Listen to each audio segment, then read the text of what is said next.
Break के बाद स्वागत है आपका के चैनल के इस अंक में और इसी के साथ एक बार फिर से नजर डालते हैं आज की सुर्खियों पर। हेडलाइंस पावर्ड बाय के न्यूज साप्ताहिक समाचार पत्र, जो रखे आपको आगे। को स्पॉन्सर्ड बाय स्वर्णाभा ज्वेलर्स, जो दे 100% शुद्धता की गारंटी। ब्लूमिंग वैली, जो आपके अपनों तक पहुंचाए आपका प्यार। और Basant smile, because you are at Basant resorts. CM Virbhadra Singh ने साधा केंद्रीय स्वास्थ्य मंत्री पर निशाना, कहा नड्डा जल्दबाजी में और बदतमीज लड़का, ऐसे व्यक्ति का सीएम के सपने देखना प्रदेश के लिए दुर्भाग्यपूर्ण। वन रक्षक हत्या मामले में सीएम वीरभद्र सिंह का बयान, कई दफा हो जाते हैं 1-2 केस, वन रक्षकों का कार्य जोखिम भरा, कई कारणों से हो जाती है मौत। सुबाथू स्थित गोरखा रेजिमेंट का राइफलमैन आतंकी मुठभेड़ में शहीद, नौगाम में आतंकियों की घुसपैठ लगातार जारी।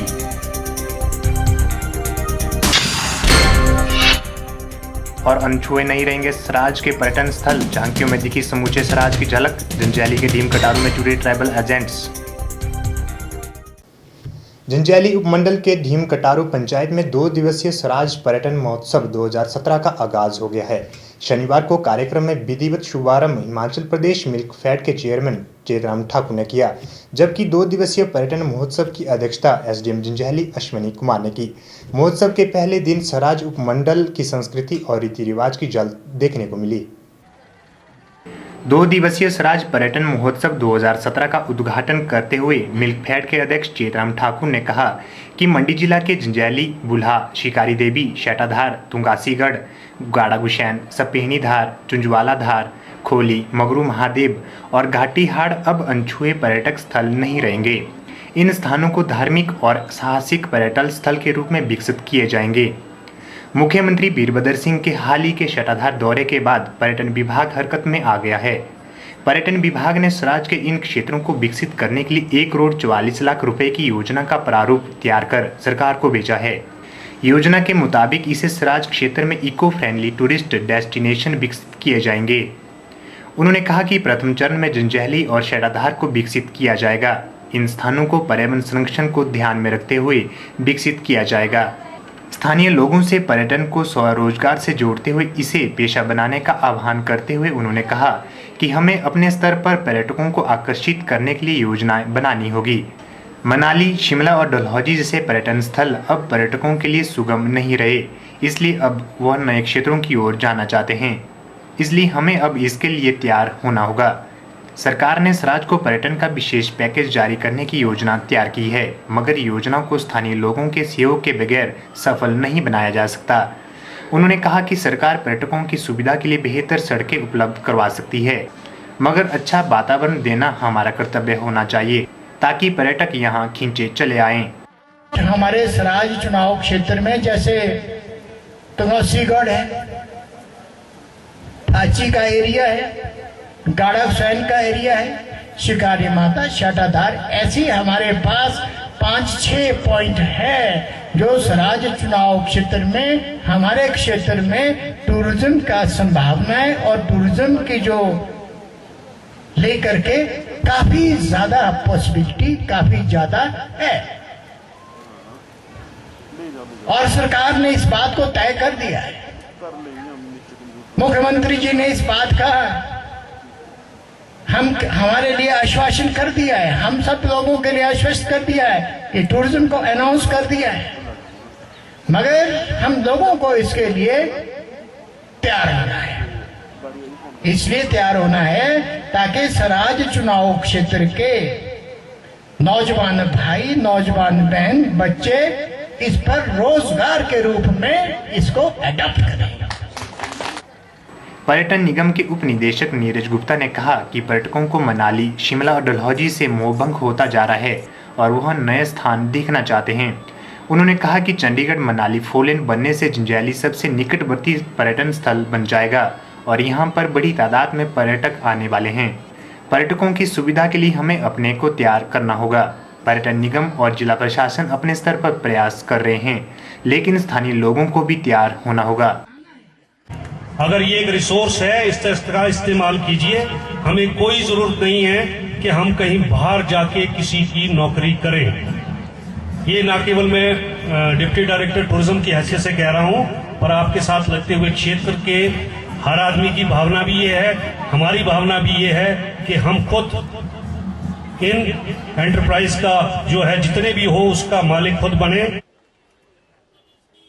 मुख्य अतिथि का स्वागत करते हुए एसडीएम जंजैहली अश्विनी कुमार ने कहा कि इस राज्य को पर्यटन के मानचित्र पर लाने के लिए हर संभव प्रयास किए जा रहे हैं। यहाँ पर पर्यटन विकसित होने की अपार संभावनाएं और जो इस क्षेत्र की बेरोजगारी को दूर कर देगा। इस अवसर पर ढीम कटारू बाड़ की जिला परिषद सदस्य जयवंती चौहान, स्थानीय प्रधान हुक्मा देवी, राज्य सहकारी निदेशक गौरजा शर्मा, सराज मंडल कांग्रेस के उपाध्यक्ष हेम सिंह ठाकुर, लाभचंद शर्मा, रामलाल ठाकुर व ओम प्रकाश ठाकुर शामिल रहे। पर्यटन महोत्सव का समापन रविवार को होगा, जिसमें मुख्य संसदीय सचिव व करसों के विधायक मनसाराम बतौर मुख्य अतिथि शिरकत करेंगे और 2 दिन तक चली विभिन्न प्रतियोगिताओं के विजेताओं को पुरस्कृत करेंगे। के चैनल के लिए जंजैहली से संजीव कुमार की रिपोर्ट। मंडी स्थित पुरानी मंडी के योग सिद्ध आश्रम में 7 दिवसीय योग सम्मेलन का आयोजन किया गया। इस योग सम्मेलन में डॉक्टर आचार्य दास लाल ने प्रतिभागियों को योग के प्रवचन व योग की शिक्षा प्रदान की। पुरानी मंडी में 7 दिवसीय योग सम्मेलन आयोजित किया गया। इस योग सम्मेलन में पंजाब, हरियाणा, राजस्थान, मध्य प्रदेश व उत्तर प्रदेश के प्रतिभागियों ने भाग लिया। इस 7 दिवसीय योग सम्मेलन में डॉक्टर आचार्य दास लाल द्वारा योग के प्रवचन व योग की शिक्षा प्रदान की गई। योग शिविर में भाग ले रहे घनश्याम ने बताया कि इस शिविर में कई राज्यों के प्रतिभागी भाग ले रहे हैं। उन्होंने कहा कि योग के द्वारा कई प्रकार की बीमारियों का निराकरण होता है। जो यहाँ पर राजस्थान, हरियाणा, पंजाब, उत्तर प्रदेश, मध्य प्रदेश, इधर कलकत्ता आदि से मतलब लोग योग की शिक्षा ग्रहण करने के लिए, उपदेश ग्रहण करने के लिए योग सिखाया जाता है। यहाँ पर शरीर की मतलब ये कि शुद्धिकरण के लिए, शरीर को मतलब या बीमारियों से बचाव के लिए, हानिकारक आजकल जैसे डायबिटीज़ है, बीपी है, हार्ट अटैक है, कैंसर है, सब क्या कहते हैं मतलब योग क्रियाओं से इनका सबका निराकरण हो जाता है। वहीं आचार्य दासलाल ने प्रतिभागियों को प्रवचन और योग की शिक्षाएं दी। उन्होंने कहा कि योग एक सार्वभौमिक क्रिया है और यह संपूर्ण मानव जाति के लिए लाभदायक है। तो गुरुदेव कहा करते थे योग जो है सार्वभौम है, सबके लिए। संसार का हर प्राणी, हर बुद्धिमान प्राणी योग का अधिकारी, चाहे हिंदू हो, चाहे सिख हो, चाहे ईसाई हो, चाहे पारसी हो, यदि अपने मन को एकाग्र करता है, अपने ध्येय में लगाता है तो वो योगी है। भले ही उसके टाइटल योगी ना हो, लेकिन वो योग ही करता है। ब्यूरो रिपोर्ट के चैनल। प्रदेश सरकार द्वारा जनता के हित के लिए कई योजनाएं बनाई गई है और आम जनता को इसका लाभ भी मिला है। यह बात मंडी जिला कांग्रेस अध्यक्ष दीपक शर्मा ने कही। साथ ही उन्होंने कहा कि प्रदेश सरकार द्वारा प्रदेश का ऐतिहासिक विकास हुआ है। मंडी जिला कांग्रेस कमेटी द्वारा प्रदेश सरकार की उपलब्धियों के बारे में जनता को जागरूक करने के उद्देश्य से सरकार की उपलब्धियों पर आधारित पत्रिकाएं आम लोगों को बांटी जा रही हैं। शनिवार को मंडी जिला कांग्रेस अध्यक्ष दीपक शर्मा के नेतृत्व में कांग्रेस कार्यकर्ताओं ने गांधी चौक, इंदिरा मार्केट में आम लोगों को प्रदेश सरकार की उपलब्धियों पर आधारित पत्रिकाएं बांटी। इस मौके पर दीपक शर्मा ने कहा कि प्रदेश सरकार ने प्रदेश के हर वर्ग को ध्यान में रखकर प्रदेश का ऐतिहासिक विकास किया है। उन्होंने कहा कि आगामी विधानसभा चुनावों में विकास के आधार पर कांग्रेस जीत दर्ज कर फिर सरकार बनाएगी। आज जिला कांग्रेस कमेटी ने 4 साल की प्रदेश सरकार की उपलब्धियों के बारे में जो पत्रिका है उसको इंदिरा मार्केट में और सारे बाजार में सर्कुलेट करने का जिम्मा है, और जिसके तहत हम चाहते हैं कि जो प्रदेश सरकार की 4 साल की उपलब्धि है उसके बारे में जन जन तक इसको पहुंचाया जाए और जन जन तक इसको बताया जाए कि किस प्रकार प्रदेश सरकार ने अपने जो चुनावी वादे थे उनको पूरा किया, और इसके अलावा जो भी चुनावी वादे शेष रहे हैं उनको पूरा करने के लिए भी अग्रसर है। और हमने अपने इस किताब के माध्यम से, प्रदेश सरकार ने इस किताब के माध्यम से जनता को ये बताने की कोशिश करी है कि हमारी जो योजनाएं हैं वो हमेशा लोगों के हित में हमेशा गरीबों के हित में, हमेशा आम जनता के हित में रही है। और कांग्रेस प्रचार का कभी शोर नहीं मचाती। कांग्रेस का जो काम है वही खुद बोलता है कि आज प्रदेश के हर चप्पे चप्पे पर कांग्रेस के कार्यों की सुगंध है। और कांग्रेस ने विकास कार्यों का एक इतिहास बनाया है, जो कि आने वाले कांग्रेस सरकार के लिए जो ये निश्चित है कि आने वाली जो प्रदेश सरकार होगी वो कांग्रेस की ही सरकार होगी, क्योंकि हिमाचल के लोग जो कांग्रेस ने इन 4 सालों में किया है उसका वो एहसान मानते हैं। और हिमाचल के लोग कभी भी अलगाववादी बातों में या जो सांप्रदायिक बातों में या दूसरी जो जातिगत बातों में आने वाले नहीं हैं। और इसी प्रकार से फिर से कांग्रेस की सरकार बनेगी। और जिला कांग्रेस कमेटी है, मंडी है, उसमें सभी विधानसभाओं में कांग्रेस का झंडा लहराएगा और कांग्रेस की सरकार बनेगी। ब्यूरो रिपोर्ट के चैनल। वक्त हो चला एक छोटे से ब्रेक का, आप बने रहिए हमारे साथ। गुप्ता शॉल एम्पोरियम, जहां आप पाएंगे बेहतरीन व उच्च क्वालिटी की शॉल की विस्तृत वैरायटी। यहां pure woollen Kullu shawl, Kashmiri shawl, angora shawl, cashmilon shawl, feather shawl, pashmina shawl के साथ ही शॉल की और भी बहुत सी वैरायटी उपलब्ध है। तो देर न कीजिए और आज ही पहुंचे गुप्ता शॉल एम्पोरियम, सब्जी मंडी के साथ नेर चौक, डिस्ट्रिक्ट मंडी। मोबाइल 9459125400।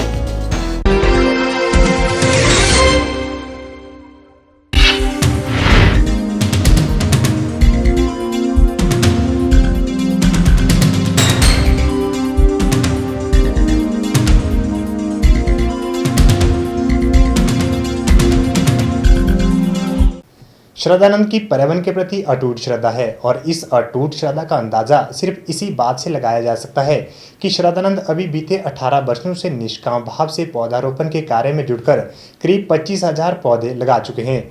आइए आप भी जानिए पर्यावरण के प्रति श्रद्धा रखने वाले श्रद्धानंद के बारे में।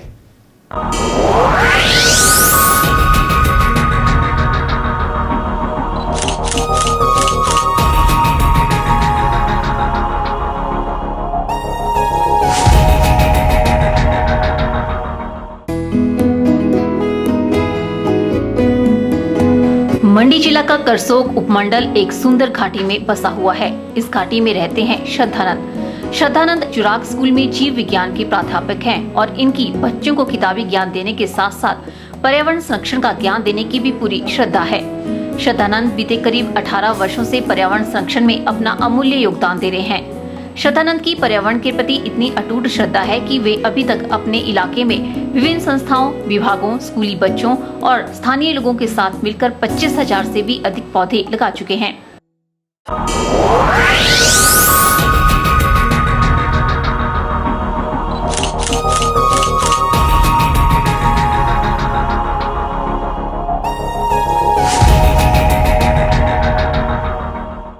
श्रद्धानंद पर्यावरण संरक्षण के जिस कार्य में जुटे हुए हैं उसके लिए उन्होंने कभी किसी पुरस्कार की लालसा नहीं रखी। बस अपनी इच्छा से समय निकालकर इस कार्य को करने से उन्हें जो आनंद मिलता है उन्हें उसी में संतुष्टि मिल जाती है।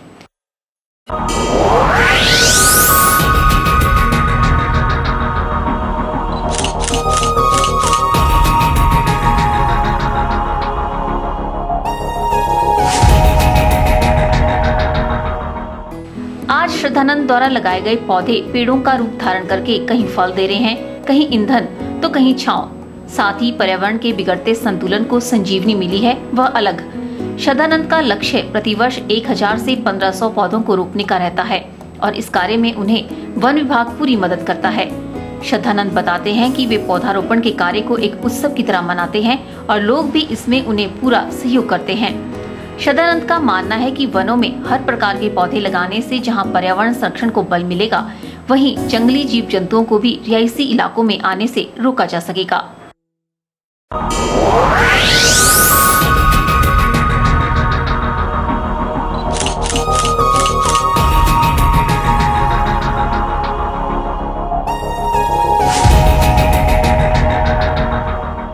मैं चाहता हूं कि हर व्यक्ति इसको एक उत्सव के रूप में मनाए। जैसा हम मनाते हैं, हम गांव के लोगों को इकट्ठा करते हैं, हर समाज के हर वर्ग को, कर्मचारी को, अलग अलग विभागों के, बैंकों के, दूसरे फॉरेस्ट के, एग्रीकल्चर के, पंचायती निकाय के, पंचायत के, महिला मंडलों को, युवक मंडल को, हमने हर वर्ग के लोगों को अगर सहयोग लें, उनको साथ ले चलें, छात्रों का साथ लें, तो हम बहुत आगे बढ़ सकते हैं। और ये पर्यावरण की समस्या जो है, जो हमारे यहाँ पर दिन प्रतिदिन बढ़ती जा रही है, इसको कुछ ही वर्षों में उससे ठीक किया जा सकता है। हम ये नहीं चाहते कि भाई एक ही किस्म के पौधे लगाए जाए। देवदार, बान, रई, तोश, मरू, खरसूस, सेगड़, कैंथ, फेगड़ा, त्रियम्बड़, हर प्रकार के पौधे लगाए जाएं, ताकि उसमें जीव जंतुओं को, जैसे जंगली जीव जंतु है, वो भी अपना भोजन संपूर्ण रूप से प्राप्त कर सके और वो बस्ती की तरफ अपना रुख ना करें। शतानंद स्कूली बच्चों और स्थानीय लोगों को बताते हैं कि एक व्यक्ति को प्रतिवर्ष 7 पेड़ों की आवश्यकता रहती है और यदि इस जरूरत को भविष्य में भी पूरा करना है तो आज से ही सजग होना होगा। शुरुआती दौर में हालांकि शतानंद को लोगों का सहयोग नहीं मिला, लेकिन हौसले बुलंद रखने वाले शतानंद आगे बढ़ते गए और कारवां बनता गया। आज स्थानीय लोग भी शतानंद द्वारा किए जाने वाले पौधारोपण के कार्य में पूरी निष्ठा के साथ भाग लेते हैं।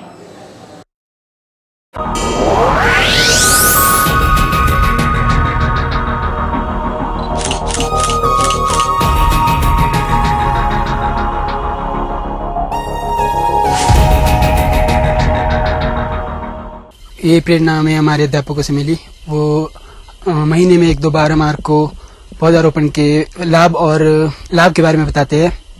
हर वर्ष की तरह हमने इस साल भी पौधारोपण किया। पिछले वर्ष हमने 518 पौधे लगाए। इस साल भी हमने लगभग 100 पौधे लगाए। शतानंद सर हमें बार बार बताते रहते हैं, हमें अवेयर करवाते रहते हैं इसके बारे में। वे जब भी हमें बीज मिलते हैं हम उन्हें बीजारोपण करते हैं और समय समय पे उनका संरक्षण भी करते हैं। सर हमें घर को पौधे लगाने को भी देते हैं ताकि हम वहीं भी अपने घर के आसपास भी पौधे लगाएं, ताकि पर्यावरण का संतुलन बना रहे और हम अपना पूर्ण योगदान दे सके उसमें।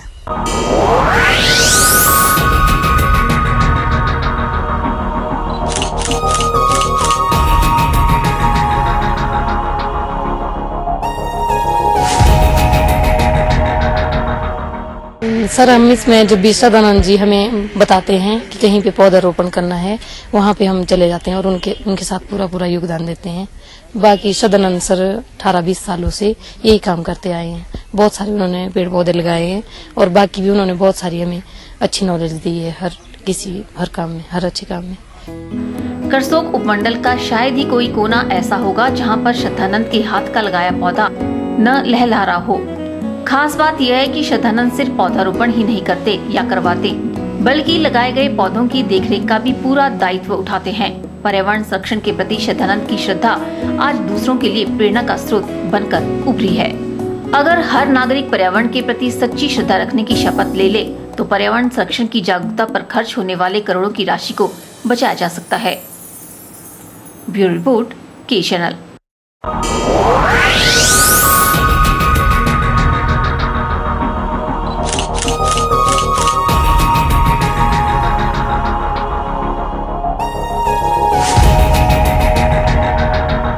आज के इस अंक में फिलहाल इतना ही। मुझे दीजिए इजाजत और आप देखते रहिए के चैनल।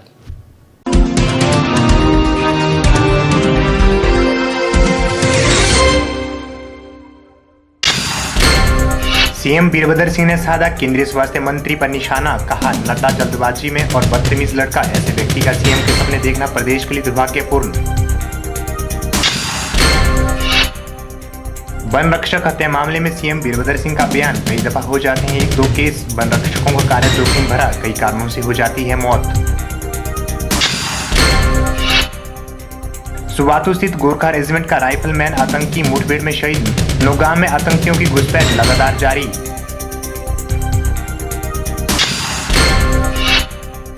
और अनछुए नहीं रहेंगे सराज के पर्यटन स्थल। झांकियों में दिखी समूचे सराज की झलक। जंजैली के ढीम कटारू में जुड़े ट्राइबल एजेंट्स।